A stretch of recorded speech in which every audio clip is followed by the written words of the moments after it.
Finders Keepers by Stephen Marlowe, writing as Milton Lesser, originally published in Fantastic Universe, June-July 1953.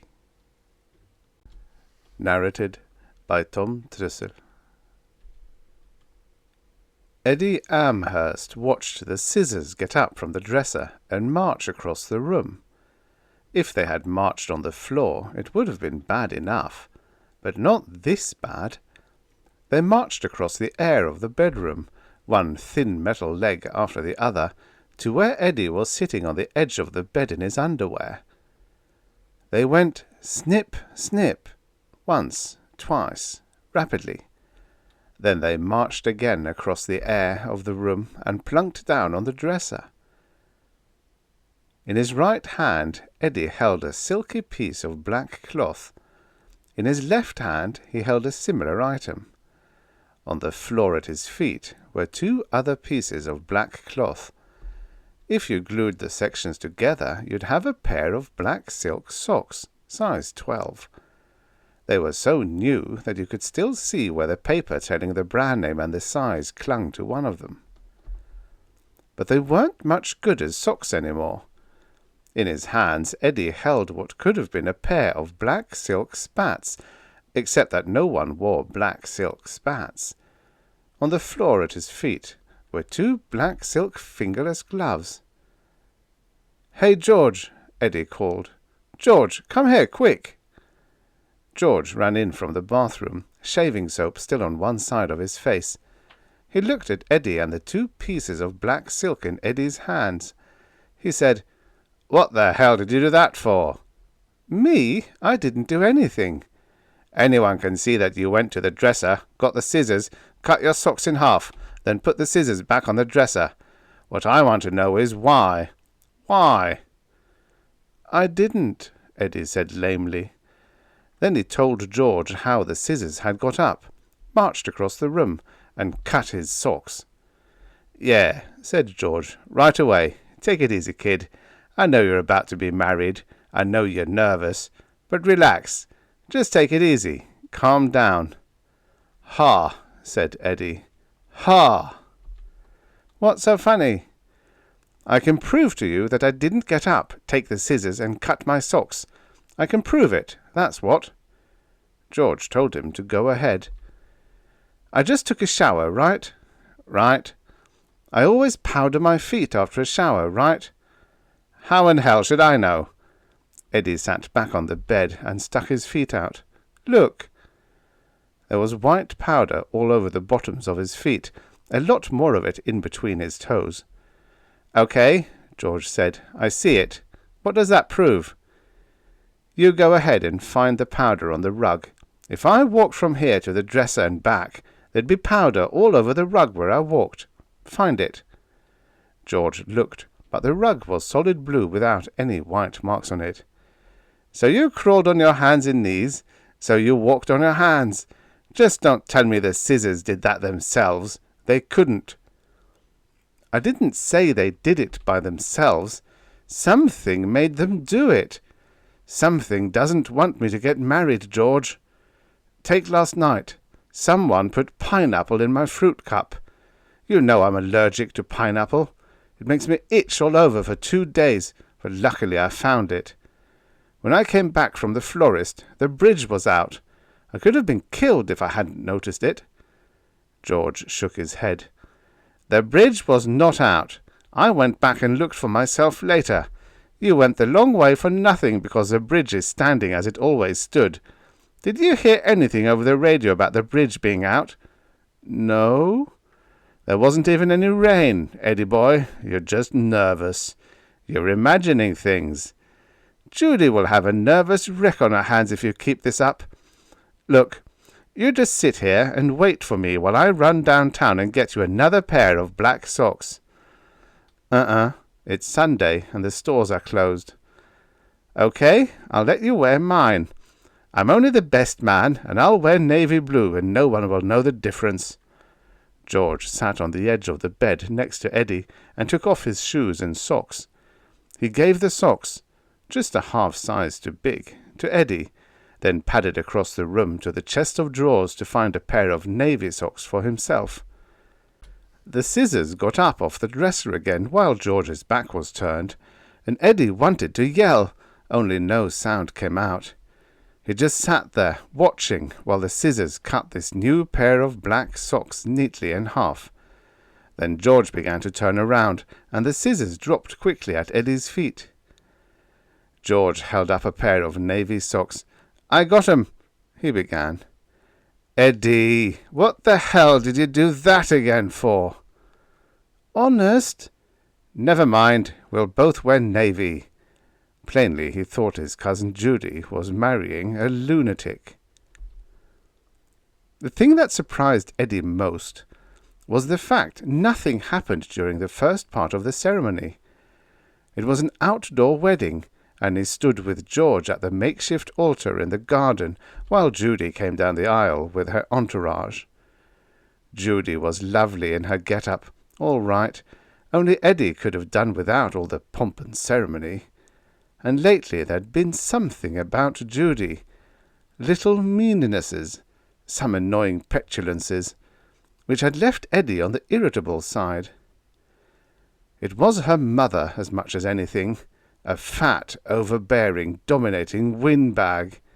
"Eddie boy, stop talking to yourself that way about your future mother-in-law." "Why should you? Go ahead. Keep thinking like that if it's what you feel. Assert yourself." "Who said that?" "Said what?" George wanted to know. "I didn't hear anyone. And be quiet, Eddie. People are looking at you."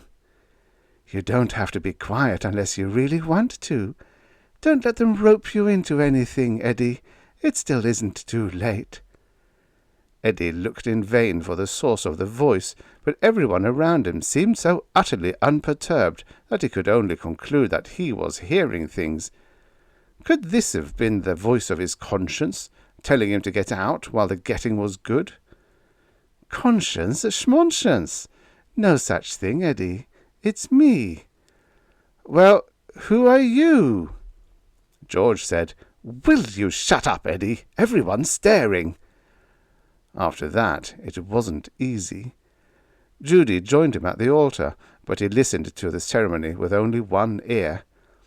With the other, he tried to pay attention to the voice which he alone heard. Since it continued, and since he was the only one who heard it, he concluded quite logically that he was going off his rocker. Then maybe he was being roped into something, because if the prospect of marriage to Judy made him feel this way, then maybe he'd better call the whole thing off before it was too late. Or had the strange voice put that idea into his head? Come to think of it, here was a nice, pleasant female voice. It didn't rasp like Mrs. Wilkins's voice, and it didn't hold the slight suggestion of a whine dormant in her daughter Judy's. "Do you, Edward, take this girl Judy to be your lawfully wedded wife?" Silence, except for a few sobs and whimpers in the sea of faces around them. "Do you, Edward?" "Don't do it, Eddie. Do it, and that'll be the end for you. You'll regret it something awful." "You think so, Miss, I'll tell you my name after you refuse. You'll find out a lot of things after." George wailed in Eddie's ear, "For gosh sakes, boy, you're holding up the works, and quit that mumbling to yourself. Just say yes." Said Eddie, cogitating. "And do you, Judy, take this man, Edward?" Apparently his had been taken as an affirmative, if nervous, response. "You're right, Eddie. That's just what happened. Only don't let them go on. In a moment it will be too late, and you'll be stuck." "You think so, eh?" "Shut up!" George hissed in his ear. "To have and to hold through sickness and in health, till—" The wind came up so suddenly, and with it the clouds, that one moment they stood in a bright sunshiny garden, the next it was dark and sombre, and overhead lightning flashed and thunder rolled sullenly. The rain came down in thick sheets from what had been a moment before a wonderfully clear blue sky. Even George's composure received a serious dent. "It just can't happen that fast," he cried. Judy sobbed. "My gown! Oh, my precious gown!" "I said, do you, Judy?" "Don't let him go on, Eddie. The rain will add to the confusion. Tell him you never said yes. You never did, you know." "That's true, I didn't." "Didn't what?" George demanded, as several men ran out to them with umbrellas. "I never said yes," Eddie told him, but the thunder all but drowned him out. "I never said yes!" he fairly screamed. Since everyone had heard him that time, the ceremony had to begin anew. "Do you, Edward?" Better that you don't, Eddie." "Will you please be quiet and let me make up my own mind?" "Eddie!" This was George. "To have and to hold through—" Judy was trying vainly to pull the entire length of her gown under the umbrella, and the fact that she couldn't made her pout. Her makeup was running in the rain too, and quite suddenly she looked rather unpretty. Definitely, positively, irrevocably unpretty. A younger, thinner, somewhat more attractive image of her mother. A thoroughly revolting thought. Said Eddie. "You tell him, Eddie boy." George whispered. "What does that mean? Say yes, so everyone can hear you, especially with this thunder." "That doesn't mean yes," Eddie explained patiently. But then, because the thunder roared still louder, he shouted, "In fact, it means the opposite of yes." "You tell him, Eddie." "It means that this is all a mistake. I will not marry Judy. The answer to the question is no, no, no." No one did anything. They all just stood there, looking at him, and Judy even forgot to see how the rain was ruining her gown. Eddie became embarrassed. They all just stared. Presently he kissed Judy's cheek politely, said he was sorry, turned on his heel, and strode down the muddy aisle. Everyone looked, but no one tried to stop him. The voice said, "You told him, Eddie. You sure told him." He took a hot shower, and it made him feel much better. When he finished and got into a pair of dungarees and a T-shirt and lit a cigarette, the bell rang. It was George. "I ought to punch your nose, Eddie Amhurst." "Don't let him talk that way, Eddie." Until now the voice had been silent since the ruined ceremony. "Don't talk to me that way. Just because she was your cousin and just because you introduced us on a blind date." Splat! Something hit Eddie's nose, just as had been predicted, and he sat down on the floor. "He hit you! Get up and knock the stuffing out of him, Eddie." Eddie's nose bled easily. It was bleeding now. He stood up, and George hit him again, and then his nose was bleeding more than ever. This time Eddie sat there and did not try to get up. He knew there were about 9 quarts of blood in his body, and he must have lost at least a quart by now. George readjusted his high hat. He took a step towards the door, but never reached it. A big redwood bookend took off from the end table and thudded against the side of his head. His high hat fell off, and he sat down next to Eddie, muttering something about hitting him from behind. The voice said, "I couldn't bear to let you take a beating. If you can't defend yourself, then I've got to do it for you." For the first time, a concrete thought on all this came to Eddie. Perhaps it was a girl. Just an ordinary girl, only she was invisible. He had seen a movie once, and while the invisible man in it had remained invisible, if you put some clothing on him, you could see his shape. Eddie ran around the room with George's high hat, trying to find an invisible head. But after a time he felt silly, The hat kept falling to the floor every time he tried to put it on something. The voice giggled. "You're wasting your time, Eddie. I'm not invisible, not in the way you mean. Now that you didn't marry that Judy thing, you have no ties, right?" "No parents?" "Nope. No close relatives of any type. A bunch of third cousins in Chicago, I think. They don't matter. Any close friends?" Eddie looked down at the floor, where George was trying to get up. "I used to have one," he said. "But not now. Not any longer." "Good. Then you can come with me, Eddie. I had to make sure of that first. You ready?" "Where are we going?" "Just have some patience, and you'll see for yourself." "Maybe I won't like it." "He's talking to himself again," George said. "Am I glad my cousin didn't marry him? Lucky Judy." "Ready, Eddie? Ha! A poet, and don't I know it? Eddie began to feel dizzy, but he reasoned that was because George had punched him in the nose not once, but twice. Soon the floor came up to meet him because he no longer could keep his balance, and then, as he sat there, everything began to grow hazy, foggy, unreal. Soon the room was only a shadow of a room, and he could not even tell that the rug was blue. Less than a shadow, it seemed to dissolve in water, in very hot water, because it dissolved quickly. This Eddie did not know, but he dissolved with it. "Ed Amhurst, wake up!" Eddie sat up groggily. He was on a big, comfortable couch, and the voice came out of a loudspeaker on the wall. There were the couch and the loudspeaker, a closed door, and Eddie, and outside of that, the room, a small one, was empty. "You got it wrong," Eddie said. "Just a matter of pronouncing. Not Ed Amhurst, Ed Amhurst. Get the difference?" "Subtle," the voice said. "It doesn't matter. There isn't another Ed Amhurst or Ed Amhurst here. No confusion." "Well, where's the other voice, the woman?"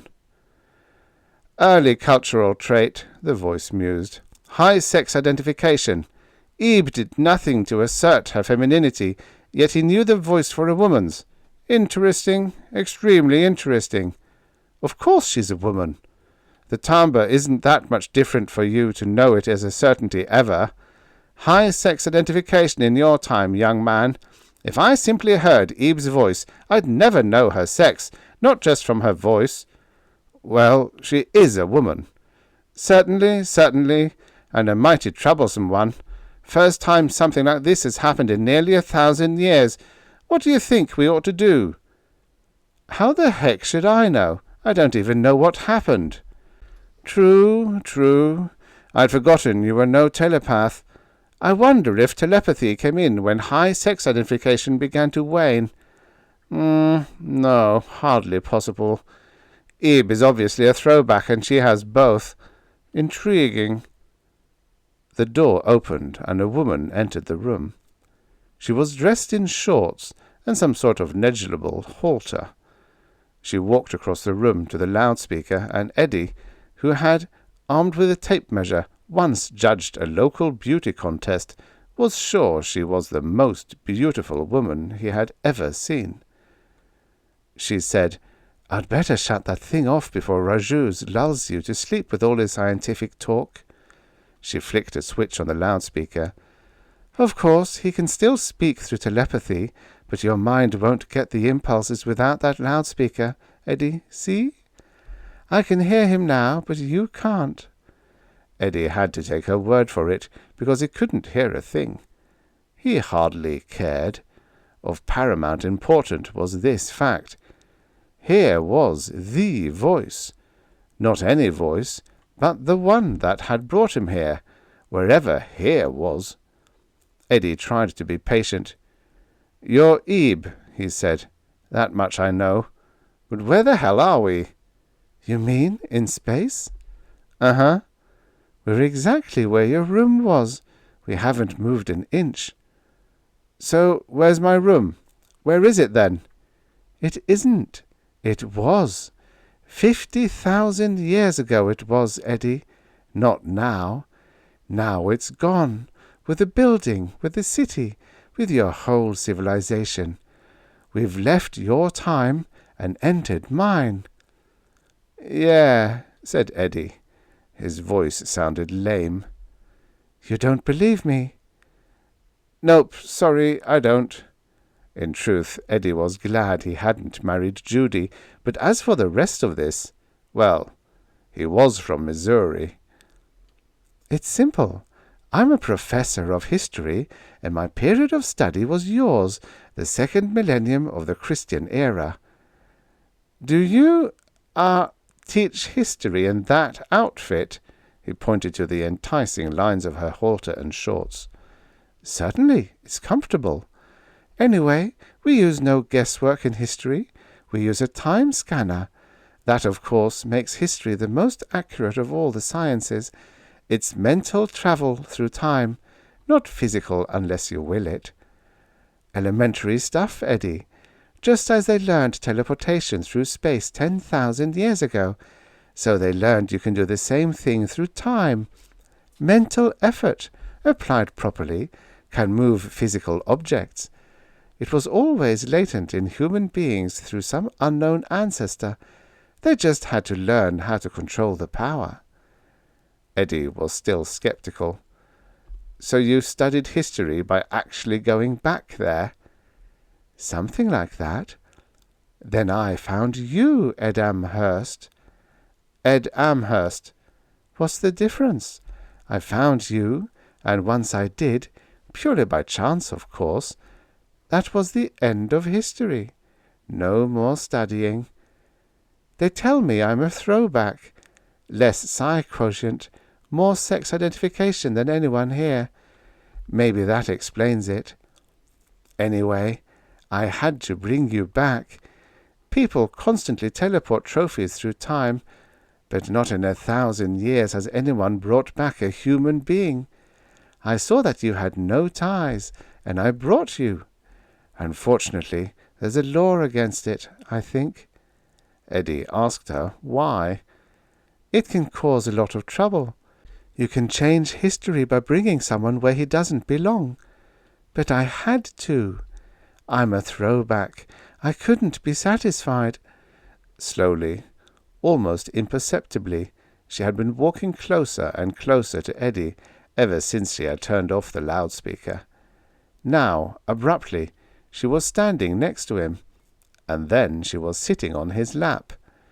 She snuggled in close, and then she began to kiss him, and Eddie knew at once that kissing had come a long way in 50,000 years, even if the psi quotient was greater and sex identification had diminished.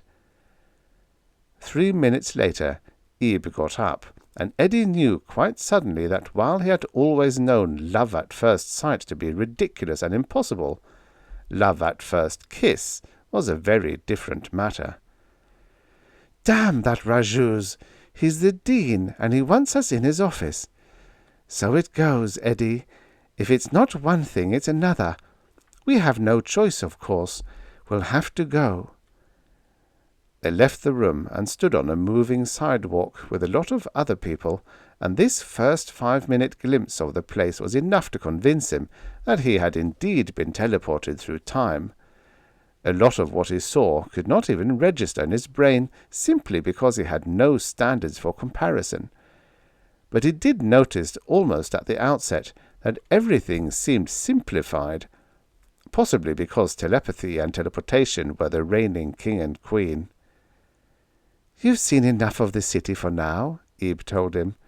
"All these people are out walking for the exercise. Let's take the shorter way to Rajuz's office." One moment they stood there on the moving sidewalk. The next they were in the presence of Rajuz. Rajuz sat at what must have been a desk, a spherical desk, but it did not look much like a dean. He could have been a technician, or even a truck driver. Ebe explained, The trend has been away from differentiation since the sex identification patterns were decreased. But I'm fed up with it. They all look the same, like that. You know something, Eddie? I like you better." Rajuz tuned in another of the loudspeakers on his desk, and Ebe explained that it was necessary because the psi quotient varied in everyone. "Ebe Ed Amhurst, you have committed a misdemeanor."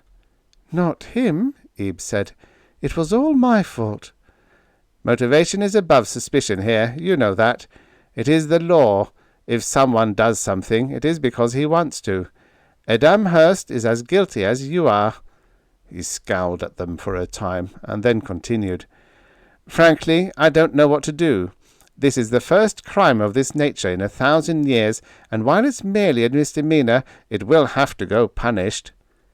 "Yes," Ebe agreed. "I guess so. You name it and we'll oblige." "You won't like it." "Name it anyway." "The punishment simply is this. You are to take Ed Amhurst back where he belongs." "Oh, no! Not after I found him." "That is the punishment. Throwback or no, you must learn that sex identification is decidedly secondary to psi quotient. When can you take him?" "Well, "Don't I have anything to say about this?" Eddie demanded. "A feeble bit at best. Just sit still and listen, young man." "I suppose I can take him this afternoon if the scanner room is vacant." "It will be vacant, we'll see to that. I'm glad you're being sensible about this whole unhappy affair, Iblim." "What are you so cheerful about?" Eddie said. They stood in the scanner room, and the girl was humming a little tune. "Don't worry, Ed Amhurst." "Relax, Eddie. I'm cheerful because I know what I'm doing. That's why. Just bear with me." He had no choice. But now that suddenly, devastatingly, he felt about Ebe the way she felt about him, he did not want to lose her. It was as simple as that. "Time is huge," Ebe told him. "You didn't think that once I found you I'd let you go. Oh, no. I found you, and you're mine. That's all there is to it. Even Jiva, lord of the city, couldn't do a thing about it. No, sir. Time is big, and while I said—" She flicked a switch and kicked nonchalantly at a pedal with her foot. "That ought to do it. Just don't be frightened, Eddie. The important thing—" "The important thing," he finished for her, "is that we want to be together, right?" "Right," she said, kissed him soundly, and turned a little knob on the wall. "Now we're ready." As before, Eddie became dizzy, and soon he was sitting on the floor watching the room spin and fade. By the time it dissolved, Eddie was whirling away into a giddy limbo. He stood up and heard the wild nature sounds all around them. The bulk of the time machine was big at his side in a green wooded glen. Ebe came dancing up to him with an armful of fruit. "Here, it's delicious. Taste it." She held out her hand, and he took a bite, then looked up sharply. With a whirring sound, the machine faded, disappeared. "I sent it back," the girl said. "I wanted to make it permanent, just you and I. Time is big, and they'll never find us. Besides, they'll think this is punishment enough. We're exiled back here." "Well, where is here?" "Oh, I'm not exactly sure. Right around the time the human species emerged. Should be a wonderful life, Eddie." Eddie began to sing a popular song. Popular? It had been popular when? This was all very confusing. "Ed Amhurst, you have positively the worst singing voice I've ever heard." He smiled and told her to be quiet, kissing her to put more force behind the command. Then, hand in hand, Edom and Ebe walked through their glen. The end. Subscribe for your daily stories of futures past. And don't forget to check out the channel. There's hundreds of stories. Hundreds of stories.